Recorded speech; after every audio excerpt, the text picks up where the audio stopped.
This week on Dude Stuff.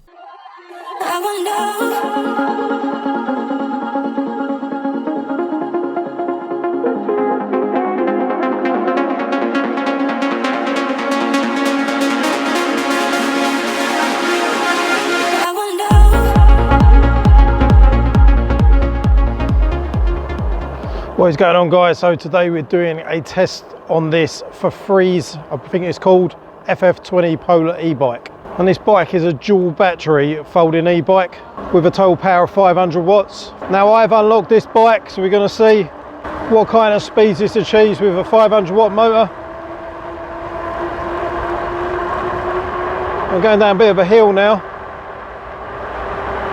24.5 miles an hour.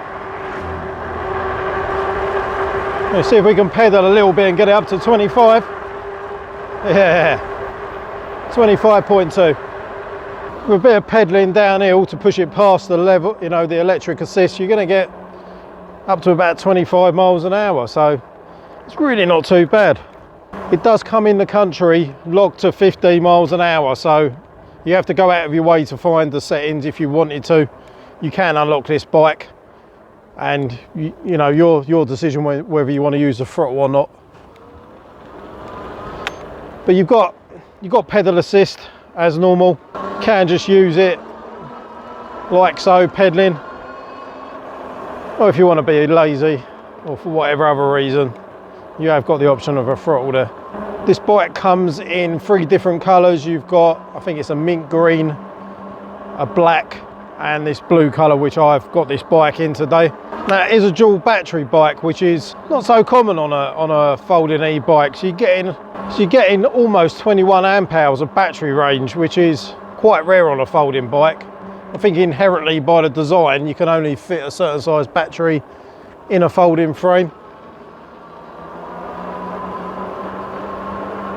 My first thoughts were, why would they put 2 10.4, I think it is, amp hour batteries in, and not just put one 20 amp hour battery in the frame? But being a folding bike, obviously that probably comes with its own design issues, where it's quite difficult to put a larger battery in and still have the folding mechanism work well.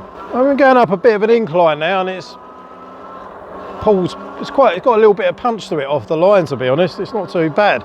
It's better than I expected it to be. One thing that I will say straight off the bat is I like the way that they've integrated one of the batteries into the frame in quite a thought out way. And not only does it make it slightly more aesthetically pleasing that one of the batteries is integrated into the frame, I feel like this design has actually made it a lot more sturdy. It's a lot more solid and robust feeling and better quality than I imagined it would be. You know, compared to like some of the ENQUIRIES and things, it does feel a bit more on the solid side, which is good. And looks a bit tighter as well when it's designed like this. What I think is cool, they've also got the LCD colour display that comes on the Kirby Bike 2000 watt kit. I've never seen that on another manufacturer's bike before, but it's quite a nice display.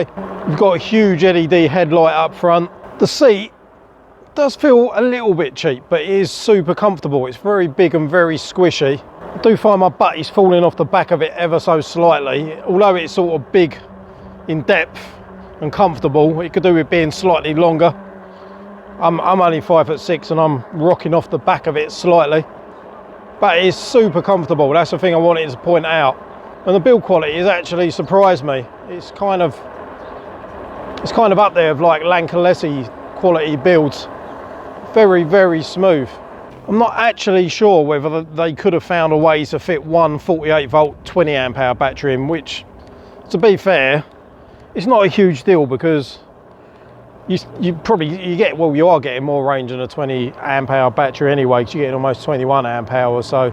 But I do wonder whether they could have thought of a way to get one 20 amp hour battery in the frame design. Just thought I'd bring this over my local bike park, just to test the comfort really on these bumpy gravel roads. It is comfortable, but it's probably not coming out quite on camera because my camera mount setup today is a little bit sketchy. It's kind of attached to the front forks, which is gonna probably pick up every single bump, but I can assure you it's pretty damn comfortable. You're not gonna have any issues taking this light off-roading over some woodland sort of trails, or you've got the front suspension, comfort seat, and the 4-inch wide fat tyres kind of add into the comfort of this bike. So those of you who want to kind of use this bike for a mixture of urban riding and light off-road, it's actually fine. Over a cattle grid test, no issues at all. And now we're going to send it up this huge hill as a hill test behind me. See how well. It's 500 watts, so I'm not expecting miracles, but if it can get me up this hill, that's a massive feat in itself. Might have been a good idea to bedded the brake pads in before ascending down this huge hill. Can hear the coating on the brake discs where it's brand new are still bedding in.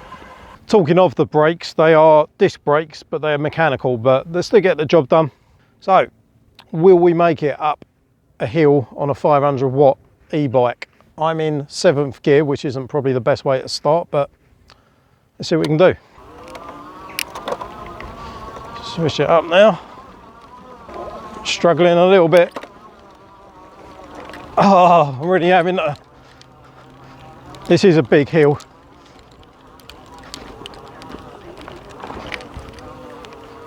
Well, we made it up, but I really did have to put quite a bit of leg power into it, which is to be expected. That is a huge hill. So I think for the hills most people are going to come across on their daily rides and commutes aren't going to be anywhere near as steep as that. To be fair, that's probably not the best hill test to show you guys what you're most likely to come across on your average kind of commute for most people. So we're on the road now.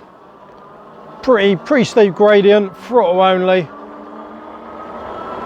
Straight up to 15 miles an hour, 16, still picking up speed.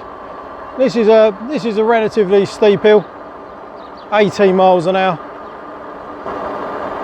Just over 18 miles an hour now, we're leveling out. Just picking up speed quick now because we're flattening out a little bit over 20 now. So don't let the first hill test put you off. That was a very extreme hill. I'm not sure how well it comes out on camera. Guys, don't forget I'm still giving away the 72 volt electric off-road bike over on raffle.com. I'll put the link up on the screen now and put it in the video description.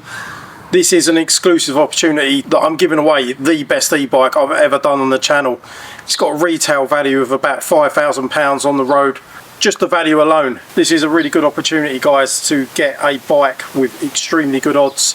Hasn't even reached 30% of the retail value, the ticket sales, so really good odds, guys. If you fancy a chance of winning, go stick your entries in now because this is a great opportunity with very good odds. So what's my full general summary of this bike? It has really surprised me. The quality of it is way better than I was anticipating. I think mostly down to this frame design. You've got the removable battery in the frame. Both batteries on this frame are removable. The frame design is awesome for the first battery because it's fully integrated and it does seem to make it feel a lot more solid and better quality. You've got this super comfortable squishy seat, and the front suspension and the fat tyre just give it a really nice ride. So it has surprised me a lot, this bike. The quality and the comfort of it is way better than I was thinking. Obviously you've got luggage rack on the back, the LED lights, all the functions that you could possibly want. And obviously this thing will fold down for storage, for putting in a car, storing it with less space at home. So it's a really practical, comfy e-bike. The power's pretty decent.